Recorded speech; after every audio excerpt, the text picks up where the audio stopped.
मकाफाती अमल दस्तक नहीं देती। जो आज तुम करोगे कल वही तुम्हारे साथ होगा। इसलिए लोगों की जिंदगी जहन्नम बनाकर सजदों में जन्नत मांगना छोड़ दो। वो इंसान दुख के वीराने से कभी नहीं निकल सकता जिसने अपनी खुशी के लिए किसी की झोली में दुख भरे हों। याद रखें, मकाफाती अमल अटल है। किसी भी इंसान को उसके इंतहाई कमजोर पहलू से मत तोड़े। आप सलाहियत के चाहे जिस दर्जे पर भी हों, किसी की जात के साथ उतना ही बुरा करें जितना कल को आप अपनी जात के लिए सह सके। मकाफाती अमल अटल है। मकाफाती अमल अटल है। देर हो सकती है, सवेर हो सकती है, मगर टल नहीं सकता। जो जुल्म ज्यादती ये सोचकर की जाती है कि मेरा कोई क्या बिगाड़ लेगा, उस पर पकड़ लाजमी होती है।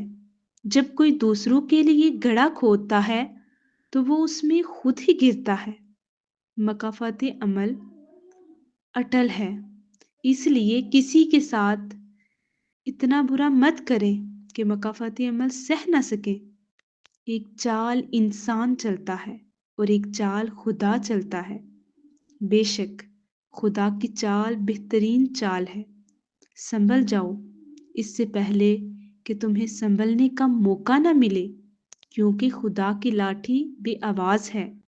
और जो वक्त तुम्हें मिल गया है उसे अल्लाह की गनीमत समझो और अपने अमाल दुरुस्त कर लो इससे पहले कि खुदा की पकड़ तुम तक आ पहुंचे।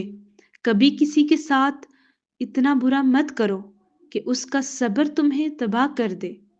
अगर तुम खुदा पर भरोसा रखते हो तो उसके इंसाफ पर भी भरोसा रखो, क्योंकि मकाफाती अमल अटल है। अगर किसी को रुलाओगे तो खुद भी रोना पड़ेगा।